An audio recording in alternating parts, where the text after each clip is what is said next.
Hi everyone. As Amanda has already said, my name is Anna Katz. I'm assistant curator here at MOCA and helped to organize this exhibition, Jackson Pollock's #1, 1949, A Conservation Treatment, probably one of the best exhibition titles I've ever created. It took a real crack team. It's my pleasure, as I say, to welcome you here today. And joining me is Chris Stavroudis. Chris is a private paintings conservator here in Los Angeles, and he is indeed carrying out the treatment on the painting, which is behind us now. This work by Jackson Pollock, which is, as Amanda has also already said, a true jewel in the crown of MOCA's permanent collection and an icon of Pollock's method of creating paintings by unrolling unstretched canvas on the floor and then walking all over them, really throwing his body into the so-called arena of action as he poured and dripped and splattered and flung paint from cans or the sticks of tips and brushes. The logic of the exhibition is educational.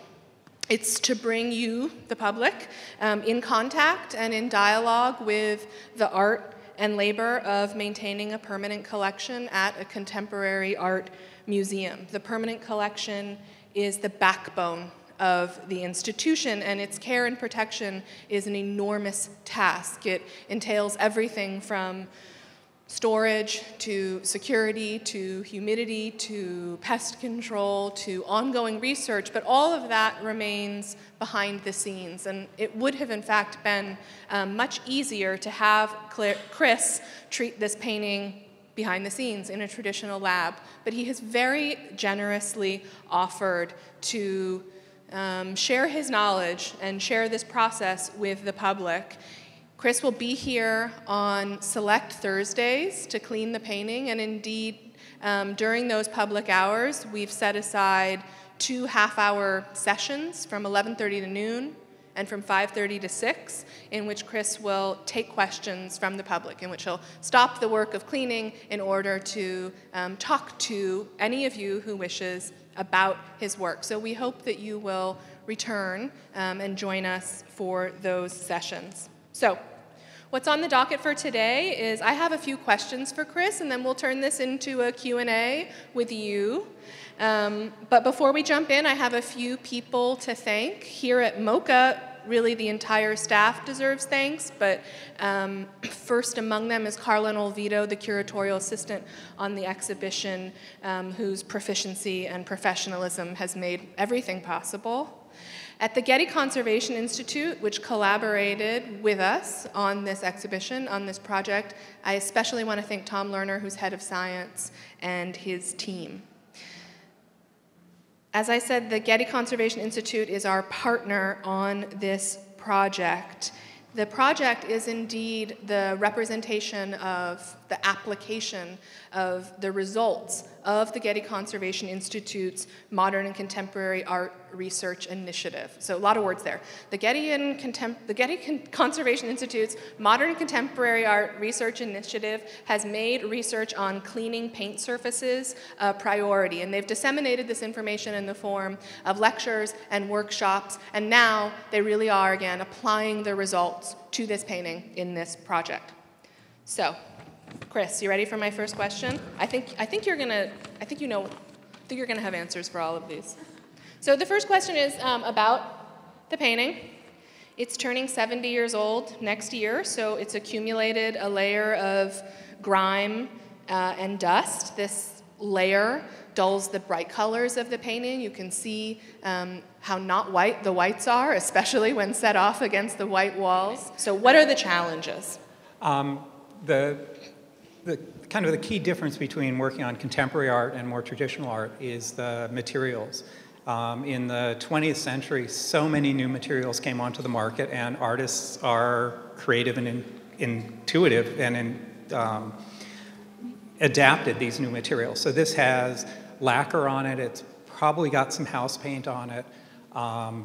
Besides the non-traditional way in which he worked, there were non-traditional materials, and these pose conservation problems. Fortunately, the materials he used are quite stable, but very often these modern materials are not stable and pose a real challenge to conservation. And that's where the Getty Conservation Institute's focus on taking scientific research and applying it to actual treatment is so welcome to the conservation community. So the issue is, yeah, that these are synthetic paints, right? That these are paints that were only invented in the 20th century, that we have hundreds of years of accumulated knowledge of what it looks like to clean a Titian, but 20, 30, 40, 50 years of what it looks like to clean a Pollock. And so does that mean, well, can you tell us then, what are the steps you're going to take? I know that you're going to dust the surface of the painting, and that you're going to clean the surface of the painting with what I call cotton swabs. I know you have a fancier term for them. Oh, okay, okay. And what I call water and you call aqueous substance. Right. Can you tell us what that's going to look like? Well, first of all, the methodology, the first step will be to vacuum the surface. And that's not to run a vacuum over the surface. It's to have a little brush that you dust up the dirt, surface grime, the loose dirt off the surface, and have a vacuum nearby to suck it in so it just doesn't get everywhere in the museum. And what kind of brush is that? Is that a brush I can buy, or is that a special check horsehair? Nope, it's just a regular little white bristled $5.99 at the art store brush. It's nothing special.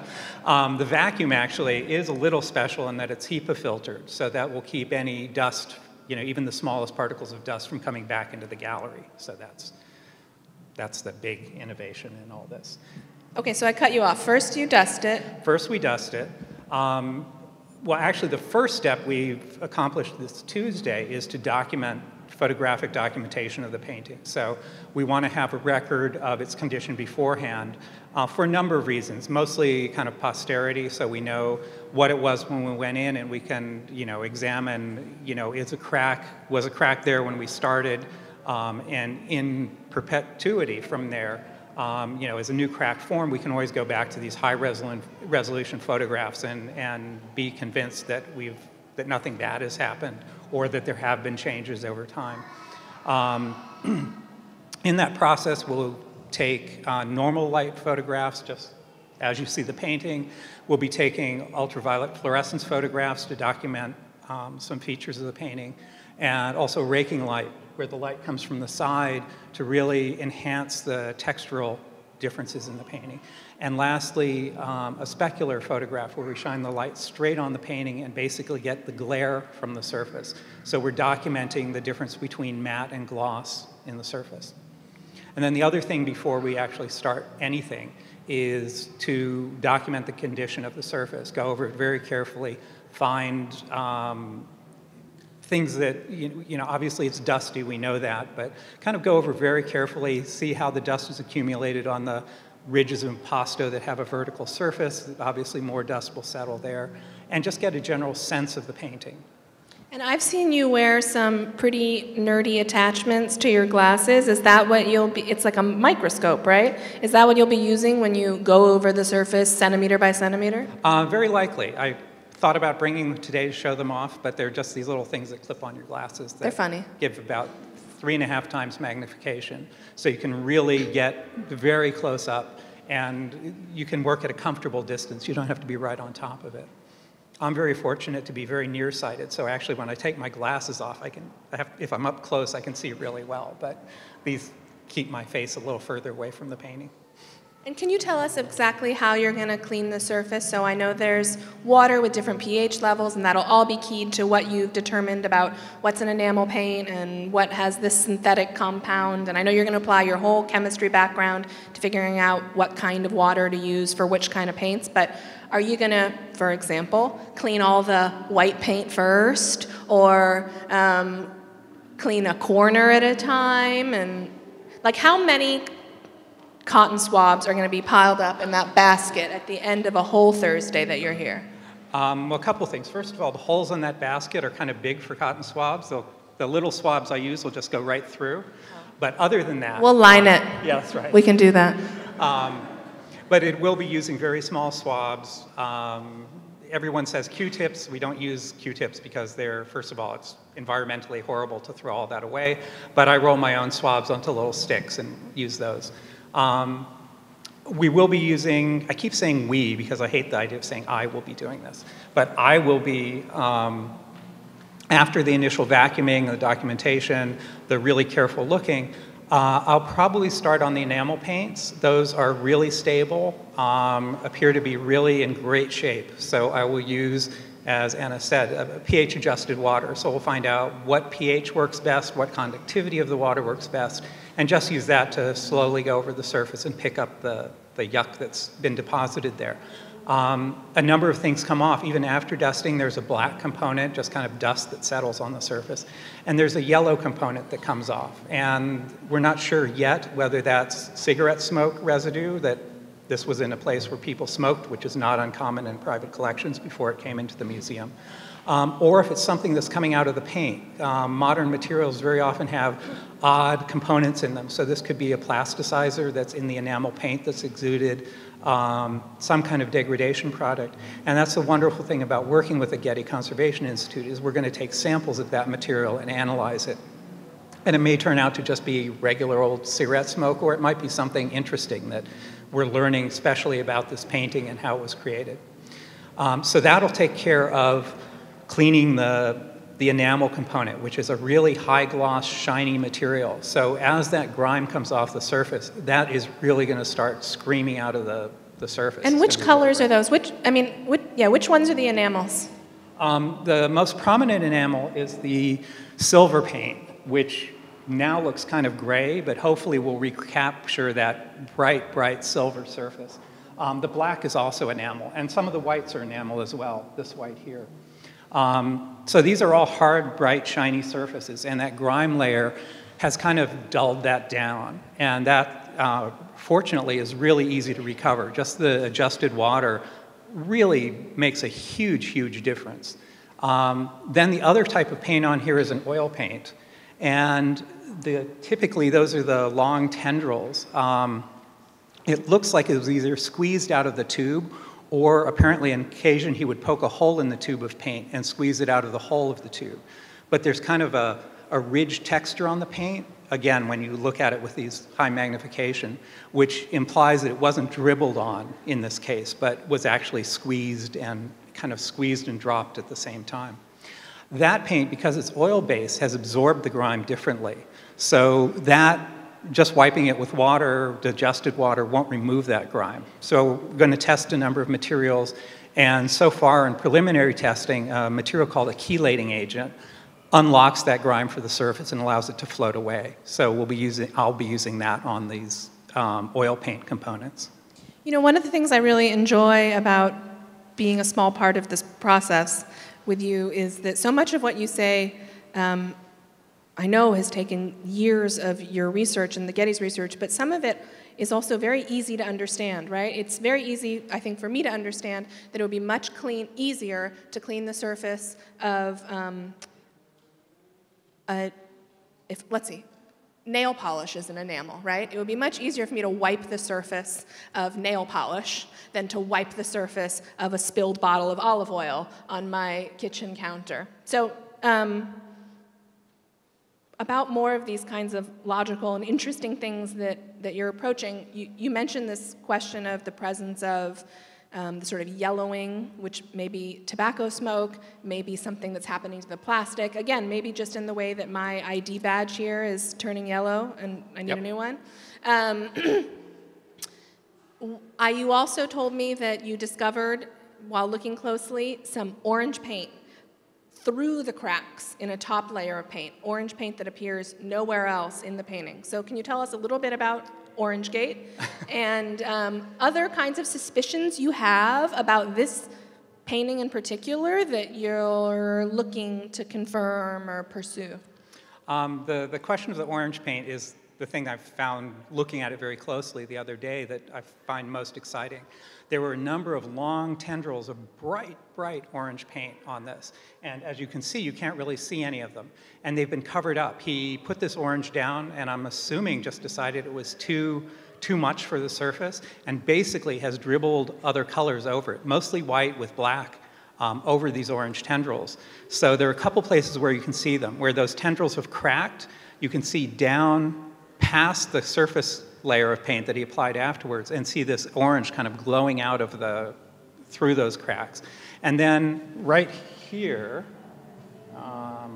here-ish, he incorporated some nails in the paint. He just dropped some finishing nails and a couple regular nails. The finishing nails are about that long.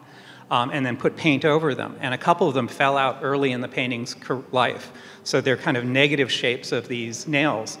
And one of them has one of the orange dribbles going over it that's been painted out.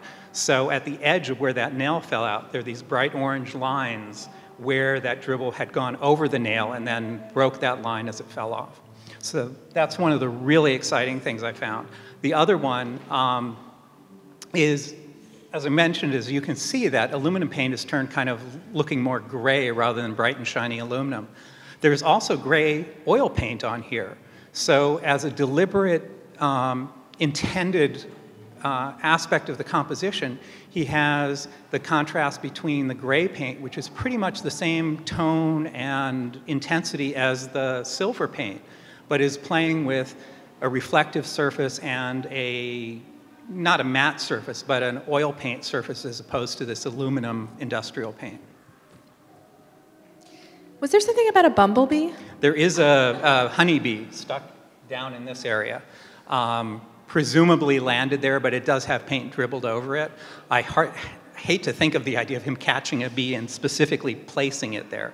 That and the nails that are in the surface are just kind of fun little things aside. Some of the earlier paintings have buttons in them and cigarette butts. I mean, it's always a big thrill when you find a cigarette butt in a Jackson Pollock painting. Kind of goes with the time of the creation. But yeah, the bee is kind of a fun little thing.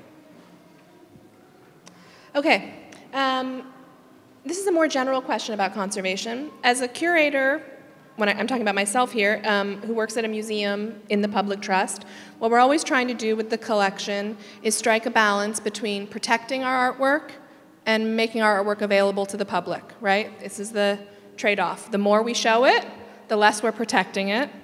On the other hand, if we protect it completely and entirely, then you never get to see it. So my question is, what's the analogy in the field of conservation? What sort of trade-offs might you be dealing with? Like, I'm speculating here, maybe something like intervention versus originality, or allowing experimental materials to unfold in the way that over time, in the spirit of the experimentation versus, again, something like sort of freezing it in time. What balances are you trying to strike?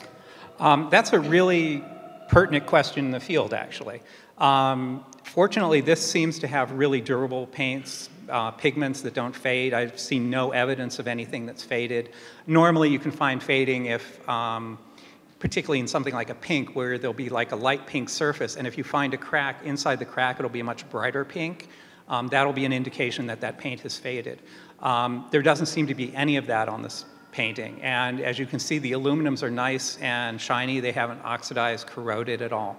So all in all, this is a very stable painting. The only thing that's less than ideal is the raw canvas around the edges. That will discolor over time. But we're kind of all used to that, so it's not a huge problem. It'll leave the painting a little out of balance when cleaned as compared to when it first came out of the studio. We'll never be able to recapture that bright white, well, bright off-white of that raw canvas. But that's something we just accept. Other materials do fade faster. Many of the modern materials are very fragile, very prone to degradation. And that is the whole question of how to preserve a plus in balance with display. There's always this question of, the function of a piece of art is to be looked at, not to be stored in storage. So just as Anna said, there's a trade-off between being able to look at something and not. One of the tools we have is the amount of light, because the amount of light that something's exposed to, light's the most common agent of degradation. So fragile works will be displayed in much lower light level environments than something that's more durable. But you'll notice museums don't have bright lights working on paint, illuminating most works of art. One of the pleasures of being a conservator is we get to look at them with a really bright light while we're working. Yeah, you can see our bank of lights. So that's, one of those that we get to touch the painting and look at it in really bright light is one of the perks of the job. One of the interesting things, just coincidentally, this last week, they had a workshop and kind of a convocation at the Getty Conservation Institute on using a microphaedometer. So this is a machine that puts light on a very, very small spot on the painting that you can't see, and you can measure how much that paint will fade over time. So now, with this technology, we can take a work of art and determine exactly how fragile it is with regard to exposure to light. So then we can have an informed decision as to how much light this piece can take. Can it be displayed in this level lighting, or does it have to be in a really dark area? Sometimes you'll see in some museums where something's in a case and you push a button to light it up to keep that amount of light consistently averaged to a very low level. The other thing that museums do is to control the environment, the temperature, the humidity.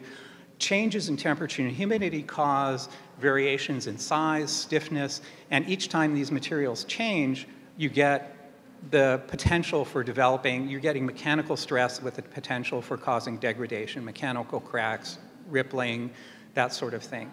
So that's something that museums do extremely well, is control the environment and maintain the best possible environment for these materials. Okay, this is another question about my job versus your job.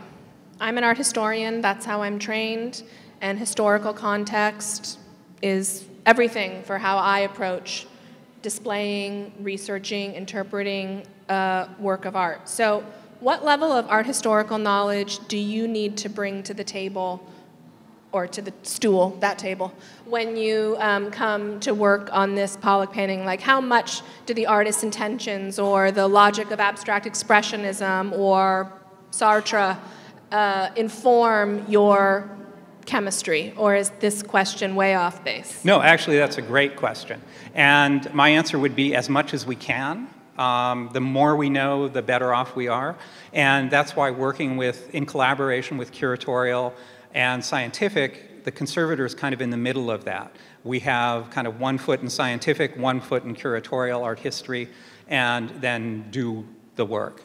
So actually, to get into graduate school, you have to have studied art history, chemistry or biology, and studio art. So you have to have kind of some manual dexterity, some scientific understanding of what's going on, means of degradation, and the art historical background to put what you're looking at in context. Maybe the difference is that we also look at the physical context. So besides the cultural milieu that defines a painting, when it was painted, the influences of the artist, what the artist was thinking, we also look at that material and decide, okay, the artist was known for all this stuff, but there's something different going on here. And that's our guide, is what we see in that surface, what we, with those little optivisor things to magnify what we're seeing, what we can deduce and get from that painting. So in a way, a project like this, I'll spend more time in front of this painting than the artist ever did. And that's kind of a unique honor to be afforded that opportunity. And I'll get a sense of, not really that the artist is speaking to me and guiding my hand, but by looking at that materiality, I'll get an insight into what was going on. For example, that discussion about the bright orange drizzles, that's not at all apparent on this, but it informs us now that it's been found, about what was going on in the artist's mind as he worked on this. Clearly, it wasn't put on by accident. He put that on and then deliberately covered it up. So that tells us something about what was going on through his mind, and also reinforces this idea that Pollock wasn't just kind of the cartoon character that he became in popular culture, where he was just throwing paint around. I remember there was a Three Stooges episode where they, by mistake, drank a cup of paint and spit it out onto something, and it was like a Pollock. You know, there was a definite understanding. He was using new means of expression, but that was very deliberate expression. It wasn't just flinging paint around. And this is, again, an example of that, where we have that really intense focus on his part of determining the balance in these paintings and achieving what he had in mind by virtue of his technique, even though it seems sporadic and uncontrolled. It was actually very precise. And that's something all of us are coming to realize more and more. That's really interesting. Okay, I just have 2 more questions for you. One is, well, it's this one. It's really gauche in a museum to talk about insurance value of an artwork. In fact, it's pretty verboten. But I'm curious, and I don't want to talk about the actual insurance value of this artwork, but I'm curious about how that intimidates you or informs you when you are treating a work of art. Do you treat every work of art the same, or do you show different kinds of caution or circumspection or precaution according to the irreplaceability, let's say, of certain works?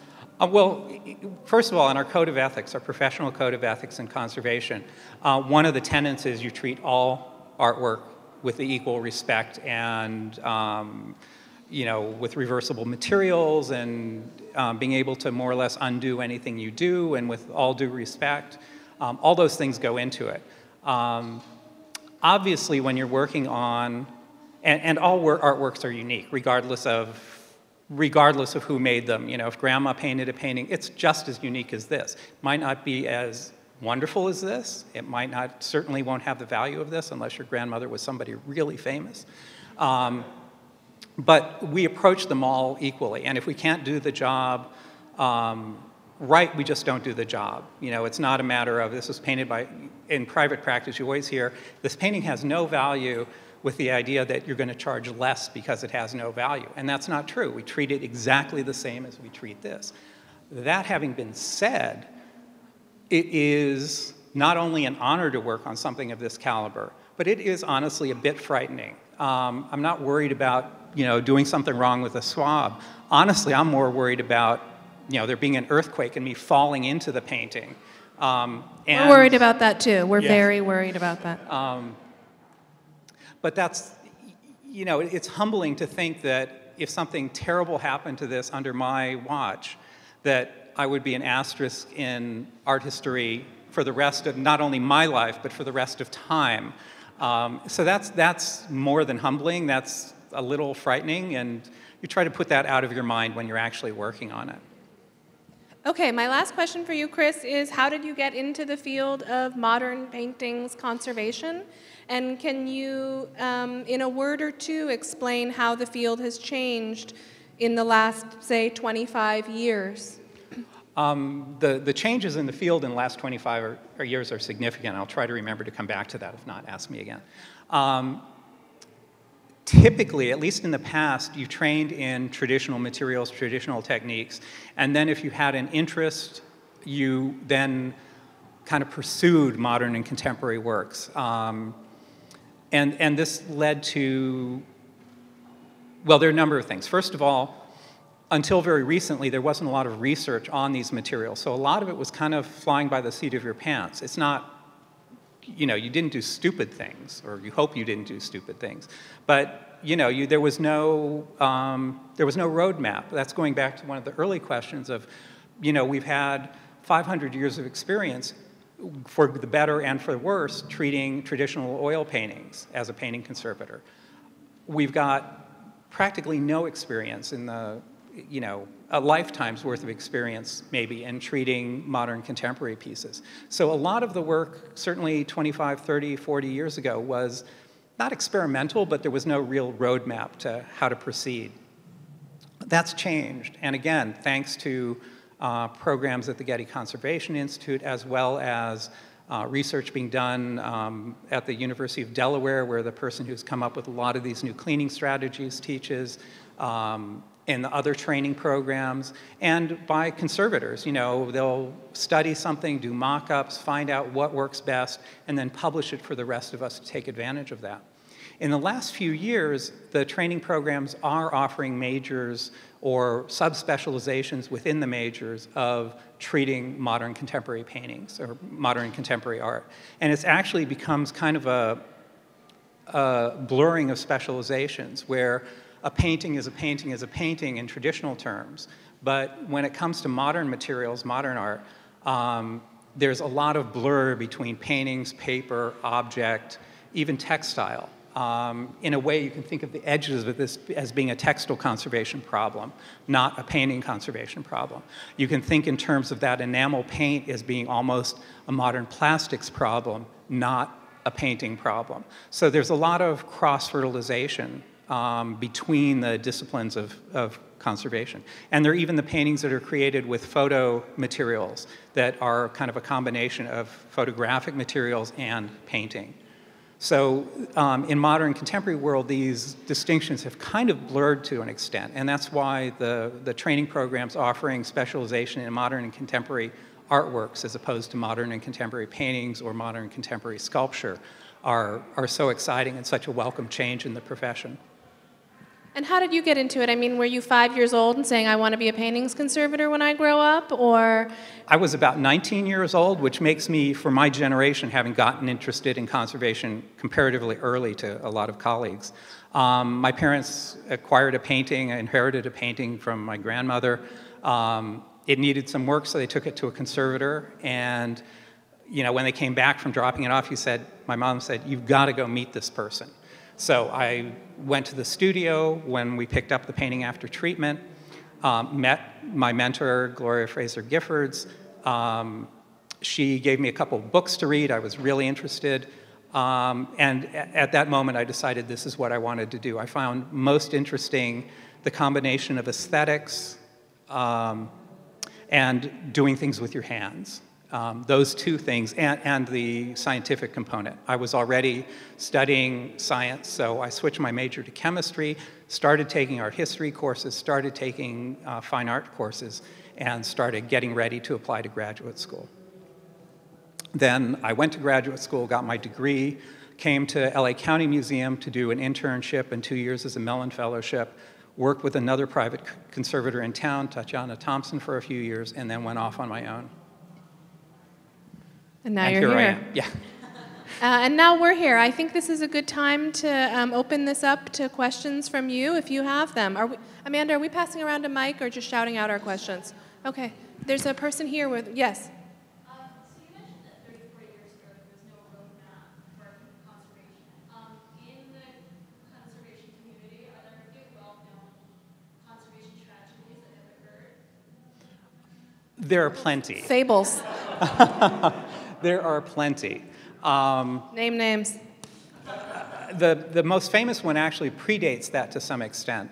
There have been cleaning controversies in the past. There was one in the 19th century. There was one in the 80s in this country, where the whole question of cleaning a painting comes into play, and varnishing. And should a painting be varnished? Should it not have been varnished? And when Can you just say really quickly what varnish is? Varnish is essentially a top layer that resaturates the surface. When applied by an artist, it's a deliberate thing to can even out changes in gloss on the surface, and also, in addition, it offers a measure of protection. But it's kind of like a seal, right? Yeah. Okay. I interrupted you, but I just wanted to make sure that everyone understood why this varnish was going to be so controversial. We've come kind of in the 40s and 50s, and particularly in this country, it was kind of doctrine that you always put a varnish on a painting because it protected the surface. And so a lot of paintings that should never have been varnished were varnished. And this has led to a number of controversies. The other aspect, and what I should add, is that until very recently, varnishes discolor. So you put this clear material on, and over time it gets darker and darker and yellower and amber looking. And it has to be removed to capture what that painting, although it's changed in time, this is an artificial change of the whole relationship on the surface. The blues turn green, grays turn muddy, browns are, you know, all the different colors are affected differently by this essentially amber filter over the top of the painting. When we remove this, that's kind of the thrill of paintings conservation, is to see this huge change between what the painting had become over time versus what its condition now is. So there have been controversies about over-cleaning old master paintings. Should a little bit of varnish be left behind when cleaning? Did the cleaning throw the painting out of balance? And that's actually something we can think about with this. If we can recover the bright, shiny silver, and we can recover the white of those oil tendrils, how is that offset by the discoloration of the fabric around? It's something we can't avoid, and it's something that is something to be discussed. I mean, I think there's no question that this painting should be cleaned, and we can't do anything about that fabric. But it is something to be recognized, that materials have changed with the 80 years since this painting was painted. It will never look like the day it came out of Jackson Pollock's studio or off his floor. So that's one of the things we wrestle with, and that's some of that idea of the materiality of the paint, of the artwork, versus the aesthetics and more art historical component of research into a piece of art. And are there actually Pollocks that you know of that were treated with a layer of varnish that had to be removed, or that's other kinds of paintings? No, actually there is. Your questions are right on the mark as far as timing goes. About a month ago, I attended a workshop about some new techniques that are being used that are being developed as a consortium of researchers in the EU, this Italian group. And they came up with a material called Peggy 6, which was used to clean varnish off a Jackson Pollock in the Peggy Guggenheim Museum in Venice.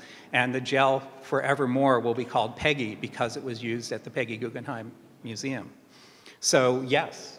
And also interestingly, I was reviewing some of the publications on Pollock, and apparently some of his later paintings he varnished with a sizing that was probably used on this canvas before he applied it, this material called Ribbit, R-I-B-I-T, which is essentially like Elmer's glue all. It's a synthetic material. And this was poured on top, he applied this on top of some of his paintings. And one of the comments was, you know, I can come in after the gallery's closed, I forget what museum this was at, and it'll take me 20 minutes to brush this over the top of my painting. And there was speculation that this was done to even out some of the differences between gloss and matte and that sort of thing. But that's, again, another piece of information of what's now being called technical art history, where for a specific painting, if you find a varnish on a Pollock, you have to determine when that was applied. Was it applied by Jackson Pollock, even if we think it was a terrible mistake, which honestly it probably was. It was his aesthetic. And you know, and as that material has changed, is it ethical to remove it? If we remove it, do we reapply it to get that same visual context? Because without question, that material is yellowed and darkened. And with traditional paintings, kind of the idea of removing a discolored varnish is normally something that's done, well, nothing's routine in conservation, but is done that's part of the care of a painting.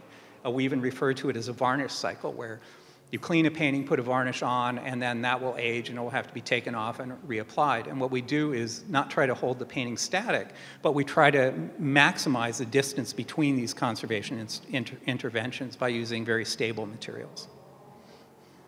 Yes? I'm curious about how you deal the contract of the services, because everything looks like an exploration, it's unknown, it's not going to show up, so when do you determine that you are done?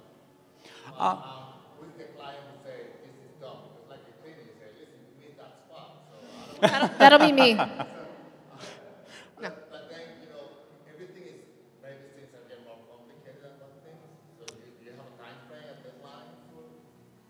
Typically, I mean, certainly timeframes are generated artificially. You know, there'll be a museum exhibition, you have to get this painting done in time to travel to the exhibition. Other than that, we like to think we take as much time as it takes. And again, I would be appalled at myself if I actually missed cleaning a spot, especially if you could see that I missed cleaning a spot. Although in some conservation traditions with the traditional materials, they will leave a little square of the discolored varnish, the overpaint in place so you can see the change, but usually that's done very discreetly and off in a corner. It's not over the Madonna's eye or something. That's more of a European tradition and I think is kind of going away, but in the US tradition, North American tradition, we've never done that and always felt that was kind of an imposition of ourselves onto that painting. One of the first things about conservation is you never want to see the hand of the conservator in the artwork. So I think in a way that answers your question. You should be able to see that the painting is cleaner, brighter, but you shouldn't be able to tell that I did it. You shouldn't be able to tell that someone else did it and not me. If there is that difference, somebody has made a terrible mistake. So again, that kind of the idea of the material speaking to you, that gauges and experience in your eyes. I always like to say we clean a painting with our eyes, not necessarily a swab or a stick or a brush. It's that kind of understanding the materials that went into it and how they age and how they change. That's what tells us when we're done. So it's not kind of it's not a gradual thing where you kind of take the dirt off slowly and kind of arbitrarily decide. It's more of or generally the way I prefer to work is you find a chemical solution if you're trying to clean something that takes just the bad material off and leaves the good material unaffected. And that way you kind of have a chemist, it takes you back to a baseline. It doesn't necessarily undo any changes with time, but you know, you're getting all that material that shouldn't be there off. And if you can do it cleanly, which doesn't always happen, but does in this case, you know, you can be assured that you are to where you should be. I would just add to that as part of Chris's work here, he's assembled a National Advisory Council. Yes. That is coming, and in fact, is it on Tuesday? It's in a 2 couple weeks, Tuesdays. Yeah. They're going to be here in front of this painting for 8 hours with a lunch break and talking through every single aspect of the cleaning and treatment that's possible. And if at any time Chris reaches a point in the process where he feels that he needs to like confer with his colleagues, there really is in place a team truly of the leading conservators of modern paints in the country who will have already studied and talked about every sort of entanglement and entailment of this painting. So that gives you an idea of not just the depth of the knowledge that Chris brings to this, but the intent that the country is bringing to this project, to put it in grandiose terms. There's a woman in black here who has a question.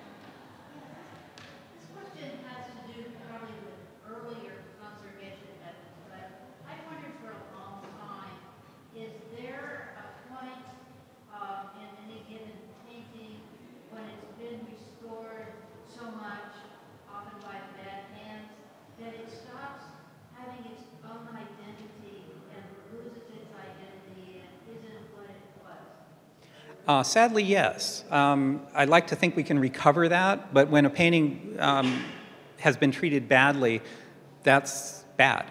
And that's one of the things we try to avoid in modern and contemporary conservation is if we don't understand something, we just don't do it to avoid this potential of making a terrible mistake. On the other hand, you know, we work in good faith and, you know, honestly, you know, we look back 30 years and say, I can't believe they did that. I can't believe they, but when that was done by the you know, professionals in the field, not by uninformed hands, it was considered the best standard practice. So we try to minimize kind of the extent of our intervention to what's necessary and not taking it beyond. But yes, typically with old master paintings, very often they're terribly damaged by previous restoration. The prime example is in the 18th century, early 19th century, they didn't have the range of chemicals we have now. So when it came to removing a varnish, particularly if it had an oil component in it, their options were very limited. And so what they would do is take lye and put it on the surface and kind of turn that varnish material into soap and take it off the surface. And if you didn't time it perfectly, you would break into the paint below. So lots of times we have paintings where thin glazes of color have just been completely blown away with these previous treatments. And it's not that they were trying to deface the painting. They thought they were doing the best that could be done at the time. But that becomes a real issue. But Chris, isn't it true that the Sistine Ceiling was cleaned a number of years ago and the public was aghast to see it so bright, and that there are also paintings that we get used to, I mean, there are also paintings that we get used to seeing in a certain manner and believe that that's their sort of factuality, but the conservator reveals, I don't know, a condition or a truth that upsets people? Certainly the Sistine Ceiling is the go-to example of that, where a number of art historians felt that it had been destroyed completely in the conservation treatment. And in general, the conservation community thought this was just kind of a dust-up over nothing, except that it received so much press and so much notoriety and misinformation. One of the statements that was made in justification of this, of not cleaning the painting, was that the artist painted these very bright colors and then washed over them with black, essentially black paint and glue, which, if you think any artist in any period of time isn't an idiot. You know, if you want to paint something with dull colors, you make dull colors. You don't paint something bright and shiny and then put black over the top. And that was one of the justifications the people who were so against this cleaning came up with, is that, you know, he painted it, was like, oh, it's too bright, I'm going to put black over the whole thing. That was from previous treatments. There was glue applied, there was soot from the candles, there was glue applied, there was soot from the candles, and you essentially got this black layer in addition to the discolored glue on the surface. What I think made the Sistine Chapel cleaning controversy so different in a lot of ways is it revealed that Michelangelo wasn't a Renaissance painter, but he was a Mannerist painter. And we had always thought of him as a Renaissance painter like Da Vinci, and these, you know, more subtle, subdued tones and this very kind of smoky quality to them. And he was a Mannerist painter, bright, garish, almost nauseating colors. And I think that was the cultural change that it required.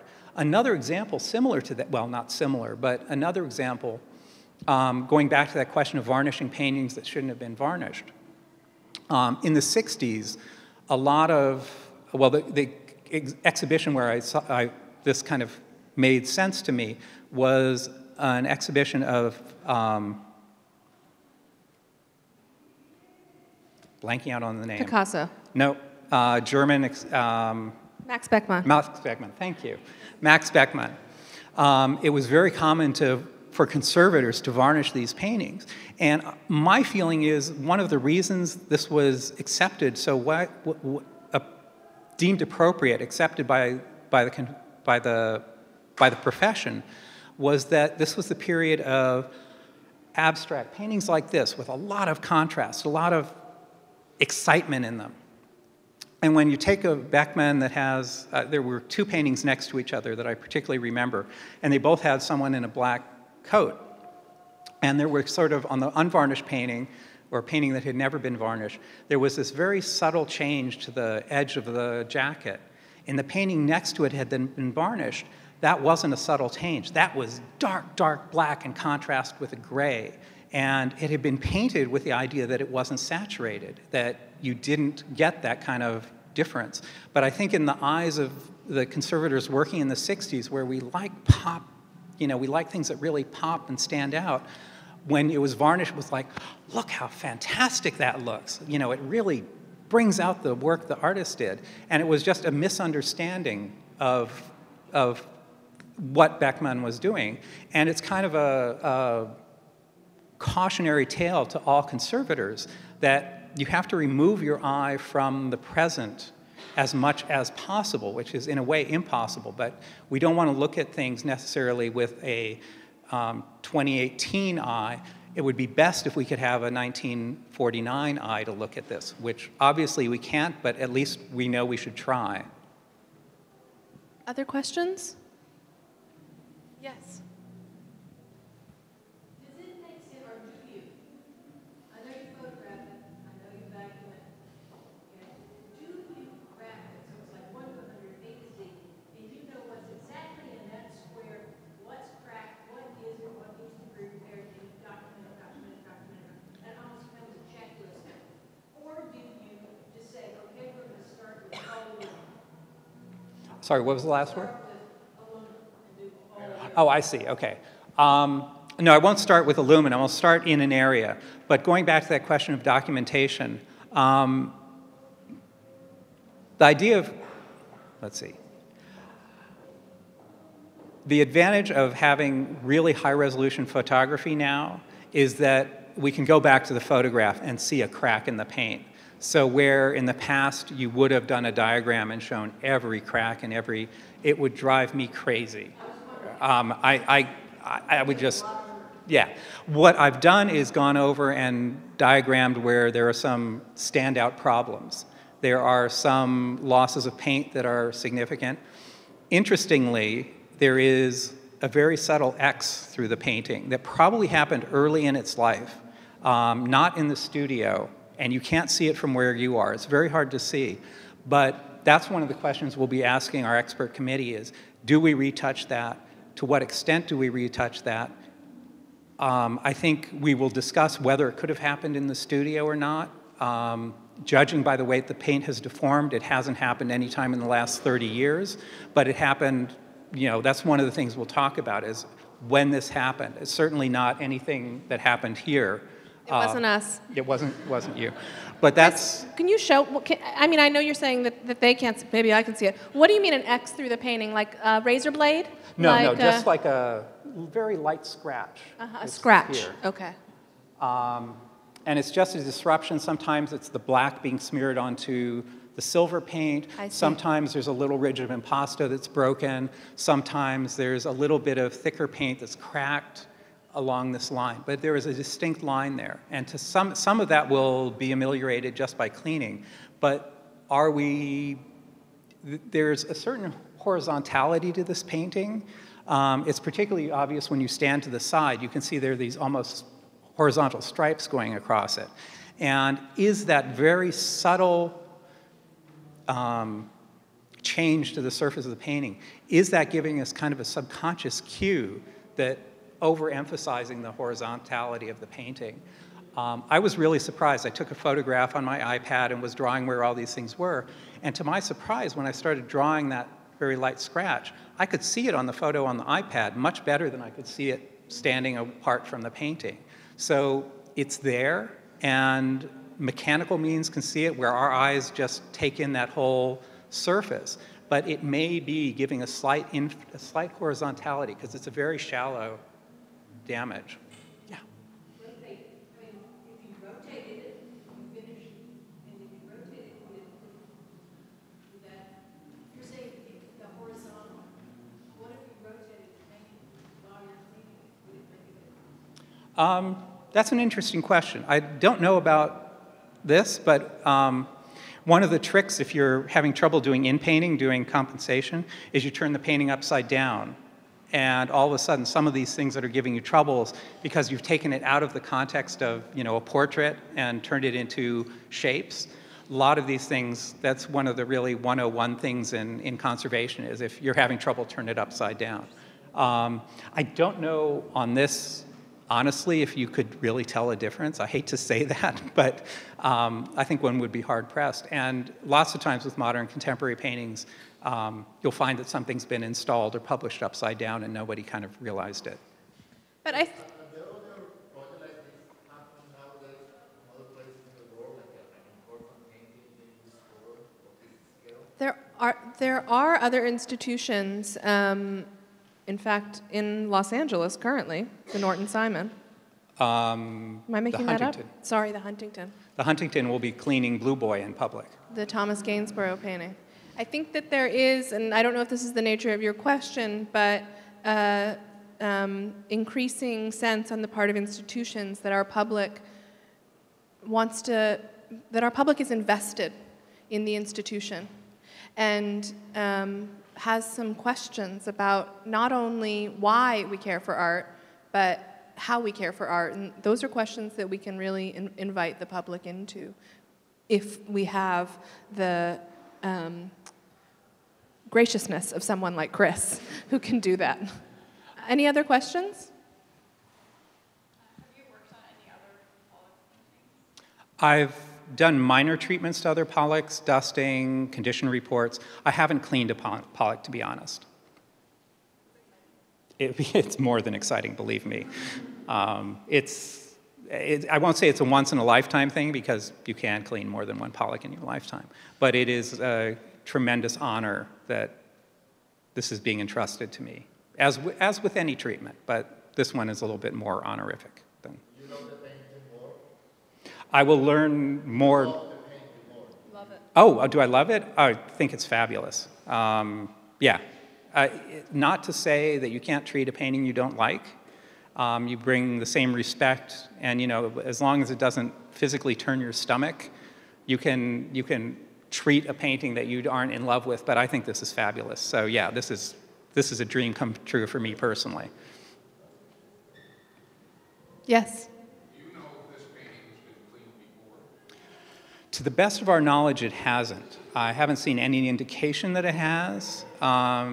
And with a surface that's this active, normally you'd expect to find little bits of cotton stuck in little ridges of paint and that sort of thing. And I haven't really found that. I found a little evidence that maybe it was dusted. There were some little bits of something stuck in some little things. But there's no indication to me that this has been cleaned. Certainly not since it's been in the museum, which is since 89. I can also add to that, just to give you a sense of our records about the painting. This painting was recognized in its moment, in its time, as a major painting by Jackson Pollock. It was included in the 9th Street show in 1951, which is a valuable piece of information for 2 other people on the planet. But it was recognized at its time. It traveled in its time. It was shown at MoMA. It was shown in Paris.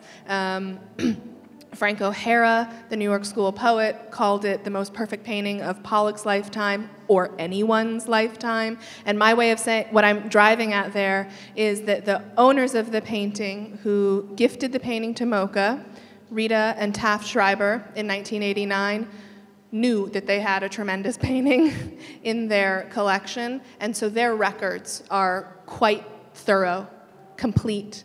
And we inherit those as we inherit the painting. And of course, as Chris is alluding to, we know the history of the painting since it's been in MOCA's collection since 1989. So there's 2 kind of approaches to knowing the history of the painting. One is this chemical one, and the other is that this painting has been a prominent artwork in a private collection, but one that the Schreibers, again, the donors of the work, treated it with the care and respect that it warranted throughout.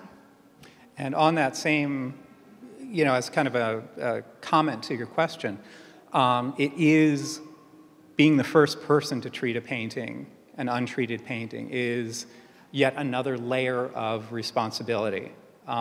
If a painting's been treated before, some information may have been lost. There may have been something not intentionally bad, but something that we wouldn't necessarily do today. I want this treatment to stand up that in 50, 100 years, no one will say, well, he did an okay job, but we would do it better now. That's always the scare, and kind of one of the highlights of being a conservator and dying is you don't have to worry about this anymore.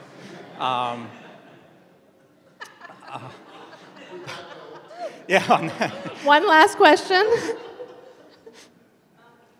person who inspired you to become a conservator. Mm-hmm. What was that person's name? Do you remember the books that they gave you? Okay, the person's name is Gloria Fraser Giffords. She's now retired, but she's a conservator in Tucson, Arizona. She apprentice trained with somebody who was self-taught and worked really hard on, joined professional groups, worked really hard on improving her skills. And by the time I worked with her, she was an excellent conservator, even though not formally trained. The book she gave me, well, the first thing she gave me, which is what changed my mind, was an article by Gustav Berger, who invented Biva 371, which is an adhesive used in lining paintings. And he just this article went into the history of the painting and the mechanics of the painting and the chemistry of the painting and how he solved at that time, most paintings, when they were lined, relined, were lined with, in this country, were lined with a wax adhesive that would soak in. On a painting like this, it would have been a nightmare because the raw canvas would have darkened from just like when you get an oil stain on fabric. It's a wax stain on that raw canvas. It would have, ruined is too strong a term, but it would have severely changed this painting, and to some extent irreversibly. It's, as you know, just trying to get an oil stain out of fabric is a really difficult thing. It's just as hard to get wax out of canvas. So to deal with that, he formulated this material methods that was much gentler to line a painting. And this was all laid out in the article. And the reason is Biva 371. Someone once asked at a conference, why is it Biva 371? It's because there were 370 that didn't work right.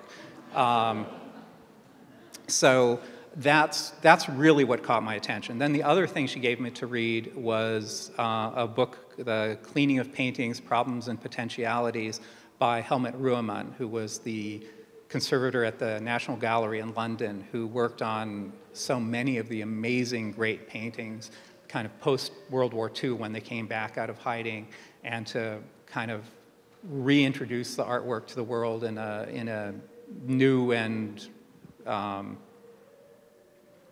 better state than it had left when it was put away. And again, the transformations in cleaning these paintings and in dealing with the structural issues of the paintings, all just I found so fascinating. Well, thank you very much, Chris, and thank you all very much for your attention and participation. Please do return to MOCA over the next days, weeks, and months. This painting will be here on this wall through September 3rd of this year. And as we said, Chris will be here on Thursdays, and on Thursdays from 11:30 to noon and from 5:30 to 6, he's going to answer your questions.